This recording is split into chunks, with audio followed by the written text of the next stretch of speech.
Good morning, my dear students. Beta, as you know, we are doing chapter number 10. Chapter number 10. Chapter name is Financial Market. Chapter name is Financial Markets. Chapter number 10. Chapter name is Financial Market. Today date is 7 1st month 2021. Which day? Thursday.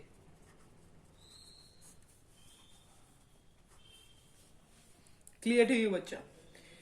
In our previous video, we were discussing about instruments of money market. Instrument of money market के बारे में हम पढ़ रहे थे, जिसमें से हमने ट्रेजरी बिल,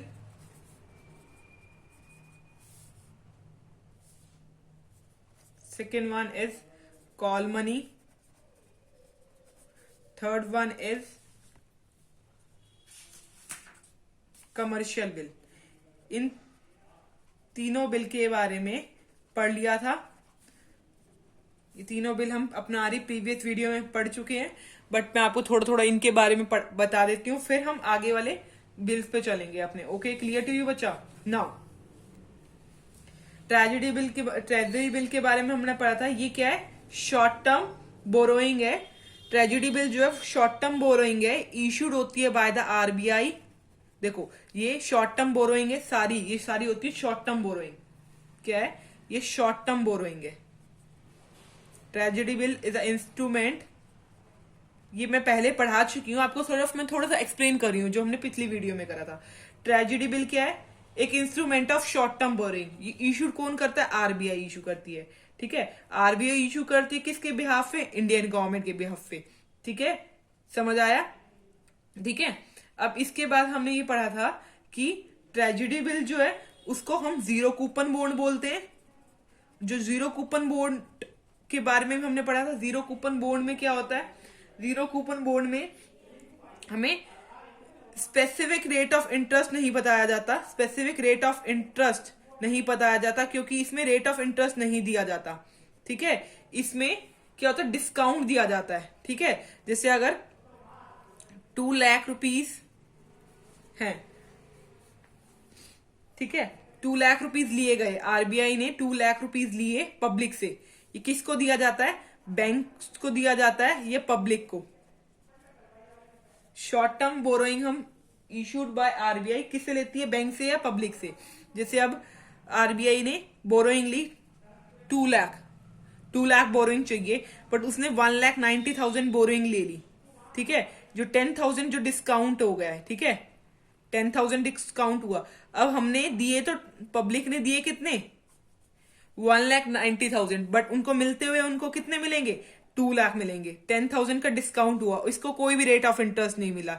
इसको बोलते हैं जीरो कूपन बॉन्ड, जब हमें हैवीली डिस्काउंट मिलता है. क्लियर?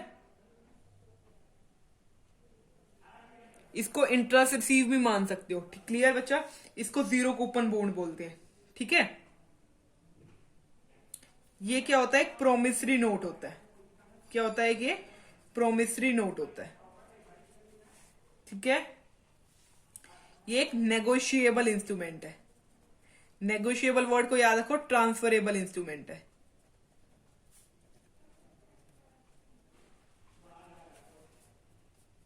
समझ आ गया? ठीक है, अब नेक्स्ट पॉइंट पे आओ. Next point is call money. Call money में क्या होता है? एक बैंक जो है मनी कॉल करता है टेलीफोन के थ्रू दूसरे बैंक से. ठीक है, एक बैंक ने जिनके पास कमी थी, डिफिसिट थी मनी की, उसने कॉल करा दूसरे बैंक को जिसके पास सरप्लस मनी थी टेलीफोन पे, कि आप हमें मनी प्रोवाइड कर दो. इसको बोलते हैं कॉल मनी. ठीक है, अब जो ये सरप्लस मनी प्रोवाइड कर रहा है, ये वाला बैंक रेट ऑफ इंटरेस्ट भी लेगा. इस रेट ऑफ इंटरेस्ट को बोलते हैं कॉल रेट. जिस रेट पे इंटरेस्ट दिया जाता है उसको बोलते हैं कॉल रेट. और कॉल रेट जो होता है वेरी करता रहता है. घंटे से घंटे में भी बदल जाता है और वन डे टू डे में भी बदल जाता है। क्लियर? ये कॉल मनी हम लगभग एक दिन के लिए लेते हैं। मनी जो हम करते हैं बोरो, जो बैंक जो मनी बोरो करता है वो एक दिन के लिए ही करता है। क्लियर बच्चा? 1 डे टू 15 डेज तक हो सकता है, लास्ट 15 डेज। ओके, इसको इंटर बैंक, अब बैंक ने बैंक से करा तो इंटर बैंक ट्रांजेक्शन भी कहलाई इसने। इसमें क्या कहलाया? इंटर बैंक ट्रांजेक्शन कहलाई। अच्छा, बैंक ने दूसरे बैंक से सरप्लस मनी क्यों ली? क्योंकि उनको CRR, cash reserve ratio maintain करनी होती है। कैश रिजर्व रेशियो मेंटेन करनी होती है। इस वजह से उन्होंने दूसरे बैंक की हेल्प ली जिसके पास सरप्लस मनी थी। क्लियर?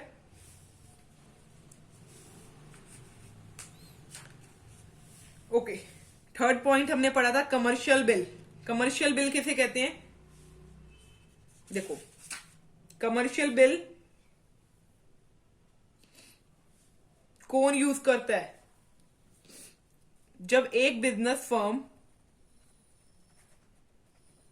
दूसरे बिजनेस फर्म को क्रेडिट पे सेल कर रही है। क्रेडिट पे जब सेल और परचेज करते हैं ना, जब क्रेडिट पे सेल और परचेज करते हैं तो हम कमर्शियल बिल यूज करते हैं। से बिजनेस फर्म ए है और बिजनेस फर्म बी है। ए ने सेल करा सामान बी को, ए ने सामान बी को सेल करा, तो ए ने जो ए फर्म है उसने क्या बनाया? एक नोट बनाया, प्रोमिस, एक एक्नॉलेजमेंट ऑफ डेप्ट बनाया, एक कमर्शियल बिल बनाया। ये मान लो बिजनेस फर्म ए ने क्रेडिट सेल करी है बी को। इतना समझ आया? ए जो है वो कमर्शियल बिल बनाएगा और वो कमर्शियल बिल को उसको दे देगा, बी को देगा। तो बी क्या करेगा? बी प्रॉमिस करेगा ए को कि मैं आपको ये अमाउंट लौटा दूंगा। तो एक बिल बनाता है ऐसे एक फॉर्म में। तो ये बिल क्या होता है? इसके ऊपर अमाउंट लिखी होती है, जैसे 10,000 और कितनी डेट पे और डे में कितने पे ऑफ करेगा ये लिखा होता है। तो इसको क्या बोलते हैं? इसको क्या बोलेंगे? ये जो ए बना रहा है ये क्या है? एक्नॉलेजमेंट ऑफ डेप्ट, उधार लिया हुआ है तो एक्नॉलेजमेंट याद कर रहा हुआ है, इतना मैंने उधार ले रखा है। बी ने प्रॉमिस करा, बट ये जो बिल है पक्का बिल नहीं है। ये क्या होता है? बिल तो बना दिया बट ये पक्का बिल नहीं है। तो ये क्या है? अनसिक्योर्ड है, अनसिक्योर्ड है और प्रोमिसरी नोट भी है क्योंकि बी ने प्रॉमिस करा है ए को। क्लियर? ए जो हुआ मेकर हुआ, बी ने एक्सेप्ट करा है कि मैं पे करूंगा, बी एक्सेप्टर होगा। प्रोमिसरी नोट है, ये नेगोशिएबल इंस्ट्रूमेंट भी हो सकता है, नेगोशिएबल बिल भी है, इंस्ट्रूमेंट भी बोल सकते हो। क्लियर?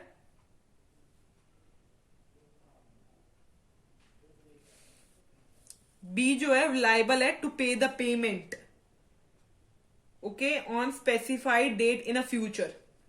क्लियर? यहां तक समझ आ गया? ये जो बिल है वो it can be discounted from bank. जैसे अब ये बिल किसने बनाया है? ए ने बनाया है। ए ने बनाकर बी को दे दिया था, ठीक है। अब बी ने पेमेंट देनी है तो अब ए को नीड है पेमेंट की। अब क्या चाहिए? ए को नीड है पेमेंट की। जैसे इसने पेमेंट देनी थी 31 मार्च को, बट ए को 30th या ए को 10th फरवरी को नीड हो गई। तो अब ए को पता है बी तो 31 मार्च से पहले देगा नहीं, तो ए क्या करेगा? डिस्काउंट करवा लेगा फ्रॉम बैंक। ये बिल लेके ए बैंक के पास चलेगा और डिस्काउंट करवा लेगा, मतलब पैसे ले लेगा बैंक से, ठीक है। और बैंक कहां से लेगा पैसे? बी से ले लेगा। ए को बैंक से डिस्काउंट करवाने ऐसा थोड़ी ना, बैंक बिल ले लेगा और पैसे दे देगा, इसके कोई चार्जेस काटेगा। क्लियर? ये वाला टर्म, और ये टॉपिक आपको समझ आ गया होगा। ये हम सारी अपने पिछली वीडियो में ब्रीफ में एक एक पॉइंट्स के साथ कर चुके हैं। अभी भी मैंने आपको समझा दिया। फोर्थ पॉइंट पे आ जाइए। विच one is certificate of deposit? Fourth point is certificate of deposit. Which one is the new heading in our today's video? Certificate of deposit. Certificate of deposit means CD. Certificate of deposit is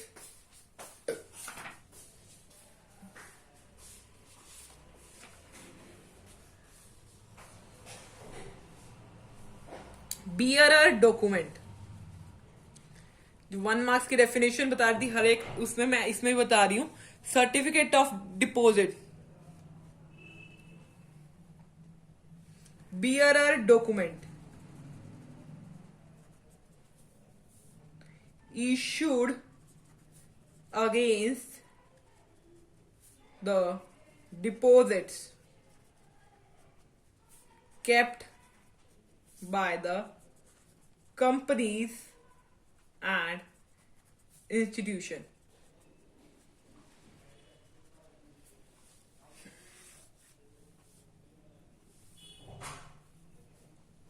company और institution क्या करते हैं?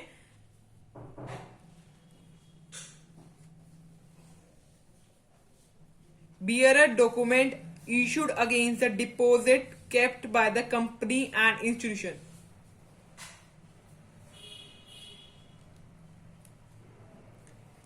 Company और institution क्या करते हैं? Deposit रख लेते हैं अपने पास, जिसके डिपॉजिट के अगेंस्ट वो क्या दे देते हैं?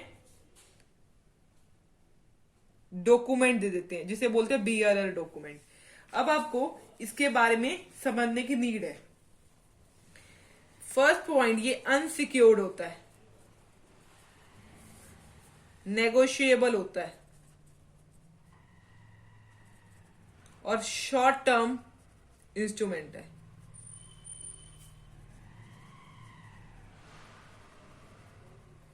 In the bearer form.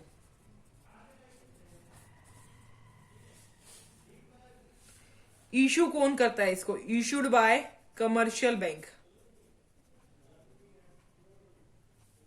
Issued by commercial banks and development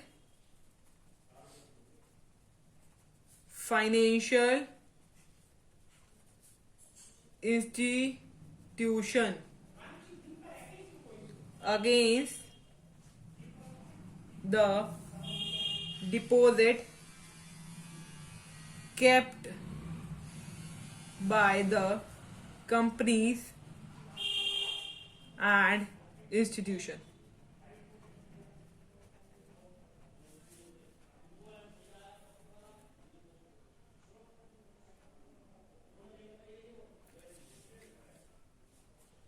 They can be issued to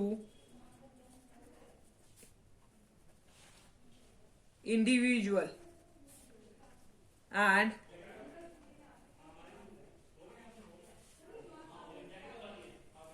corporation during period of tight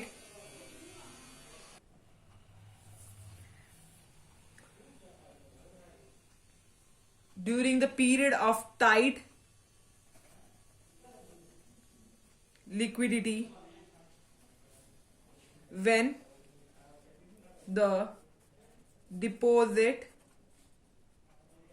growth of banks is slow but the demand for credit is high।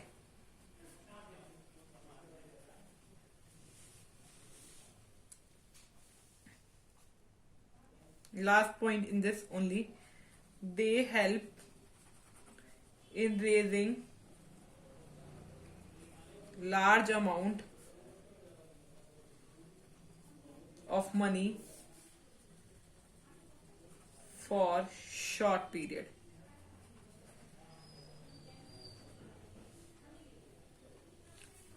Okay, certificate of deposit का मतलब होता है unsecured negotiable short term instrument होता है in bearer form issued by commercial bank और development financial institution against the deposit kept by companies और institution. ये कौन इशू करता है? बैंक इशू करता है और डेवलपमेंट फाइनेंशियल इंस्टीट्यूशन करते हैं against the deposit kept bye, देखो कंपनीज को, और इसमें सर्टिफिकेट ऑफ डिपॉजिट ये कहता है कि कंपनी को और इंस्टीट्यूशन को पैसा चाहिए, ठीक है। अब पैसा चाहिए तो अब वो क्या करते हैं, अपना कुछ सामान गिरवी रख देते हैं कमर्शियल बैंक के पास और फाइनेंशियल इंस्टीट्यूशन के पास, ठीक है, और पैसा ले लेते हैं। ओके, जिसे क्या बोलते हैं? सर्टिफिकेट ऑफ डिपॉजिट, ठीक है। They can be issued to the individual और corporation during the period of tight liquidity, liquidity का टाइम है, when the deposit growth of bank is slow, bank में लोग जमा नहीं करवा रहे but the demand for credit is high, उधार लेने वाले लोग ज्यादा हैं, जिस टाइम उधार ज्यादा ले रहे हैं, जमा कम करवा रहे हैं। अब हम जमा कम करवा रहे थे बैंक में और उधार ज्यादा ले रहे हैं, तो उधार लेंगे किससे? कमर्शियल बैंक से, इशूड बाय कमर्शियल बैंक और financial institution against the deposit kept by companies और इंस्टीट्यूशन। देखो, अगर अभी तक भी समझ नहीं आया तो ये देखो, कंपनीज और इंस्टीट्यूशन क्या करती है? डिपॉजिट करवा देती है, डिपॉजिट करवा देती है किसके पास? मनी डिपॉजिट करवा रही है कमर्शियल बैंक के पास, क्योंकि कमर्शियल बैंक और फाइनेंशियल इंस्टीट्यूशन के पास पैसा नहीं है, ठीक है। डेवलपमेंट फाइनेंशियल इंस्टीट्यूशन, कंपनीज और इंस्टीट्यूशन क्या करवाती है? डिपॉजिट करवा देती है।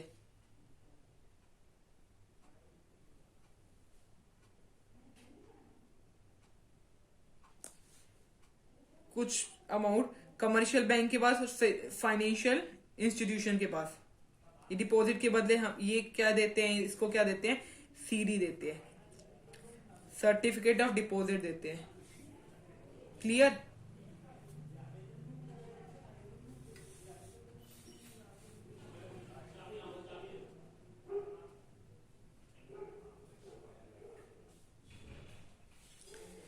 ये सिचुएशन कब करी जाती है? जब बैंक के पास पैसा कम जमा करवाया जा रहा है और demand for credit is high. अब फिफ्थ पॉइंट पे आइए, which one is the last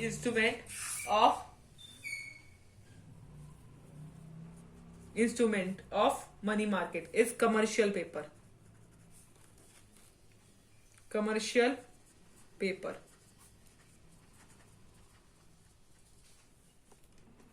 commercial paper क्या है?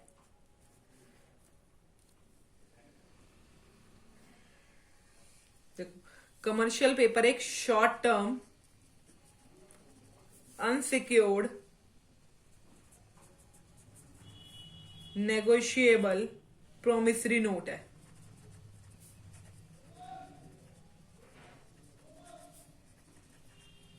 With a fix maturity period, maturity period जिसका फिक्स है, which is issued by large and credit-worthy companies to raise short-term funds at lower rate of interest than the market rate।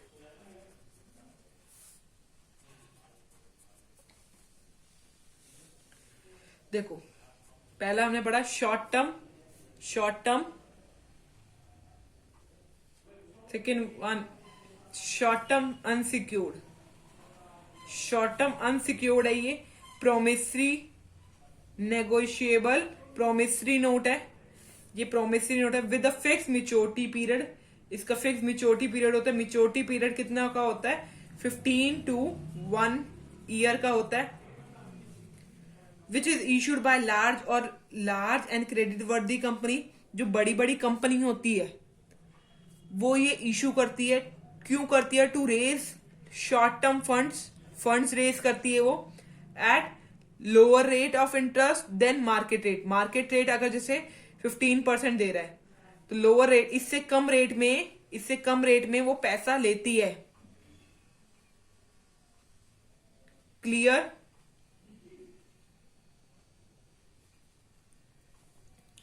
ये इसका जो maturity period होता है 15 days to 1 year होता है। तो हमने क्या पढ़ा? इसका ये 15 days to 1 ईयर होता है। ये नेगोशिएबल इंस्ट्रूमेंट हुआ। नेगोशिएबल इंस्ट्रूमेंट क्यों हुआ? क्योंकि ये फ्रीली ट्रांसफरेबल होता है। इसके बाद पढ़ा हमने ये अनसिक्योर्ड होता है। अनसिक्योर्ड इंस्ट्रूमेंट होता है, ये पढ़ा हमने। अनसिक्योर्ड क्यों होता है? क्या रीजन है? Because it is issued only by large and creditworthy company.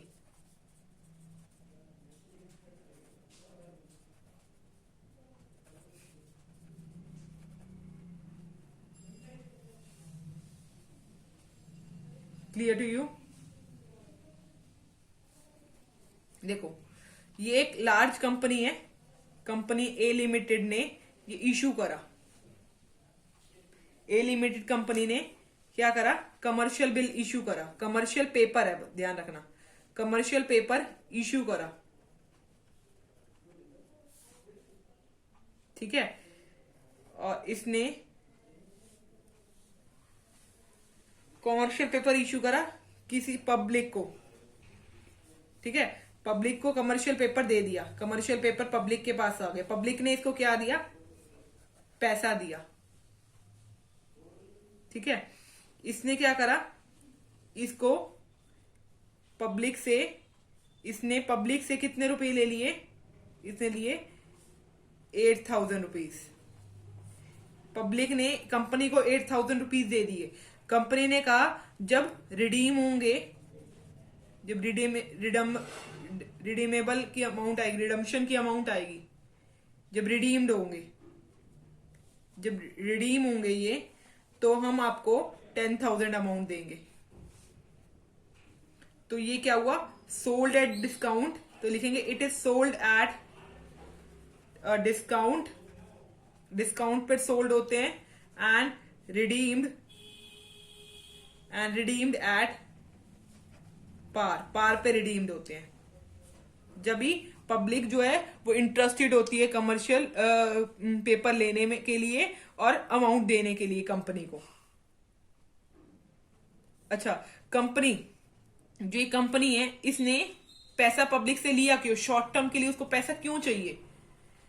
ये देखो, एक वर्ड आ जाता है इसमें, it is also use for, किसके लिए यूज होता है? ब्रिज फाइनेंसिंग के लिए यूज होता है। ब्रिज फाइनेंसिंग 1 मार्क्स के क्वेश्चन में आ सकता है पेपर में, तो बी केयरफुल। ब्रिज फाइनेंसिंग के लिए यूज होता है। देखो, ब्रिज फाइनेंसिंग में देखो, कंपनी को ना लॉन्ग टर्म फाइनेंस लेना पड़ता है। लॉन्ग टर्म फाइनेंस लेना पड़ता है किसके थ्रू? शेयर और डिबेंचर के थ्रू। ठीक है? शेयर और डिबेंचर के थ्रू, जिसकी वजह से कंपनी को बहुत सारी कॉस्ट लेनी पड़ती है। जैसे प्रोस्पेक्टस बनाना पड़ता है, फ्लोटेशन कॉस्ट बनानी पड़ती है, ब्रोकरेज देना पड़ता है। उन सारी कॉस्ट को बोलते हैं ब्रिज फाइनेंसिंग। ब्रिज फाइनेंसिंग कैसे कहते हैं? देखो, सपोज अ कंपनी को क्या चाहिए? पैसा चाहिए। Company want to raise long term finance. Company को क्या चाहिए? लॉन्ग टर्म फाइनेंस चाहिए, लंबे टाइम के लिए फाइनेंस चाहिए। ठीक है? वो क्या करेगी? किससे लेगी? थ्रू शेयर्स और डिबेंचर से ले लेगी। थ्रू शेयर और डिबेंचर से। ठीक है? अब शेयर और डिबेंचर को कंपनी को देने के लिए कंपनी को क्या करना पड़ता है? उसको बहुत सारी कॉस्ट इनकर करनी पड़ती है। Companies will have to incur flotation cost, flotation cost incur करनी पड़ती है, फ्लोटेशन कॉस्ट इनकर करनी पड़ती है, ब्रोकरेज कॉस्ट इनकर करनी पड़ती है, और प्रोस्पेक्टस की कॉस्ट इश्यू करनी पड़ती है, प्रोस्पेक्टस की कॉस्ट एक्सेट्रा ये उसको बियर करनी पड़ती है, जिसे बोलते हैं हम ब्रिज फाइनेंसिंग। कंपनी को लॉन्ग टर्म फाइनेंस लेने के लिए शेयर और डिबेंचर इश्यू करना पड़ता है। शेयर और डिबेंचर के लिए बहुत सारी कॉस्ट करनी पड़ती है, जैसे प्रोस्पेक्टस की कॉस्ट, ब्रोकरेज की कॉस्ट, फ्लोटेशन कॉस्ट, जिसे क्या कहते हैं, ब्रिज फाइनेंसिंग कहते हैं। क्लियर बच्चा? डन। अब देखिए हमने मनी मार्केट के सारे इंस्ट्रूमेंट्स पढ़ लिए हैं। अब हमारी नेक्स्ट वीडियो में हम क्या टॉपिक करने वाले हैं, अब हम नेक्स्ट वीडियो में हमारे टॉपिक करेंगे कैपिटल मार्केट। ठीक है, नेक्स्ट वीडियो का हमारा टॉपिक है capital market. Okay, capital market पढ़ेंगे हम नेक्स्ट वीडियो में डिफरेंस पढ़ेंगे between capital market and money market. Money market अच्छे से पढ़ लो मनी मार्केट तक, फिर हम डिफरेंस पढ़ेंगे कैपिटल मार्केट में एंड मनी मार्केट में। ठीक है, और फिर हम कंपोनेंट्स भी पढ़ेंगे of capital market. Capital market के क्या क्या कंपोनेंट्स होते हैं ये हम हमारी नेक्स्ट वीडियो में पढ़ेंगे। क्लियर बच्चा? कंपोनेंट्स में 2 कंपोनेंट्स होते हैं, प्राइमरी मार्केट और सेकेंडरी मार्केट।